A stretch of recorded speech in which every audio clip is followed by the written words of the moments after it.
This is June Ambrose here with Phresh Media Miami. I'm like, okay. What's going on, everybody? It's Peso St.LaPhresh out here for Phresh Media Miami, and I'm sitting with the one, the only June Ambrose. How you doing today, June? I'm good. I'm just glad to be in this warm weather because New York is trifling. You know, we were just talking about that. I was walking in, I'm like, oh, it's cold outside. Everybody's looking at me like, it's not cold. It's just a little windy. Yeah. Told y'all it's a little windy. Nippy. You're gonna say nippy. A little bit. How's it feel to be here today? Celebrating this very important time, Black History Month with Macy's. I'm really excited to be here. I mean, this whole tour that I'm doing with Macy's for Black History Month, celebrating this whole era of the 70s and the 60s, it's just, for me, it's Black History Month, which I celebrate all 12 months. 365 Black. Right. But just the fact that, that Macy's has highlighted, has really focused on it and is sharing, the celebratory moment with their customers is really exciting. Now, I know a lot of women, even myself, see you as a role model in the Black community, and especially with fashion. How does that make you feel to have such an impactful voice and, influence people the way they dress and walk and act and things of that nature? I mean, it's humbling, but, I also know that, I have a responsibility. I hate when, celebrities feel like they don't. If you're being celebrated, it's for a reason, and I think that with that comes, a huge responsibility.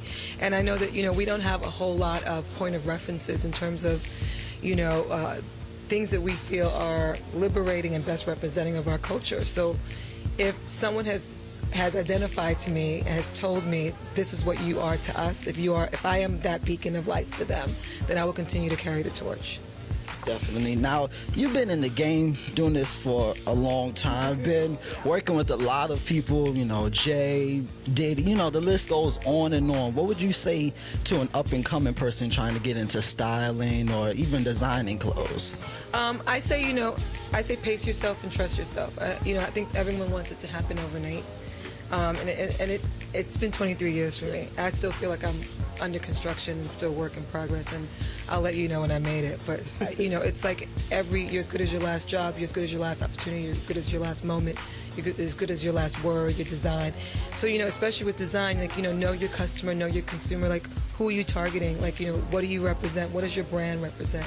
I think that designers don't think about that. They just think, oh, I have a creative idea, I'm just going to put some clothes together. And you forget that you're making this to make money and to really kind of attract a consumer and really kind of help them to build their image.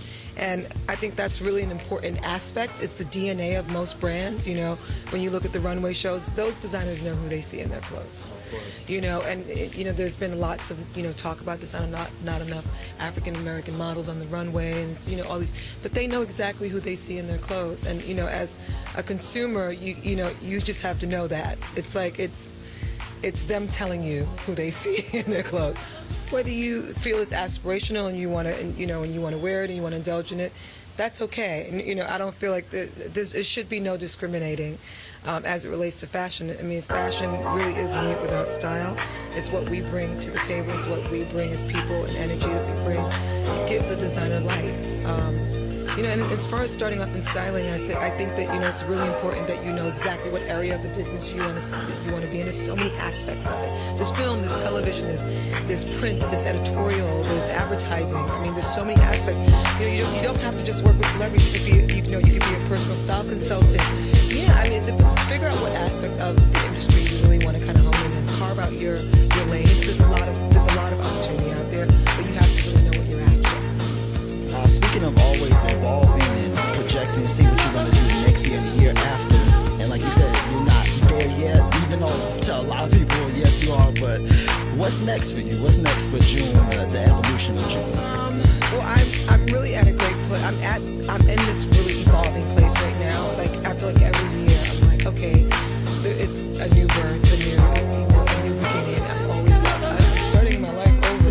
It feels like I'm starting over, transitioning from being a designer and a celebrity stylist, transitioning from being known as a celebrity stylist and being really kind of helping a consumer understand understand I have design skills that I've been doing over the years. They've been, with celebrities, I can do it for the masses. That's been a process. I mean, the HSN is where I'm on my 4th collection with them, launching spring in March. We're going live in March. And, just that process in terms of bringing product to the marketplace bearing my name has been really exciting. And, the digital space is really exciting to me. Working on another book is exciting to me. And, people wanting me to return to television is exciting to me. So there are a number of things that 2014 will bring, or 2015. You're going back in time, Joe. I don't want to do that. 2015 will bring. There's a lot of things in 2015 that I think that will. All right, well, we appreciate your time so much, June, and that's it.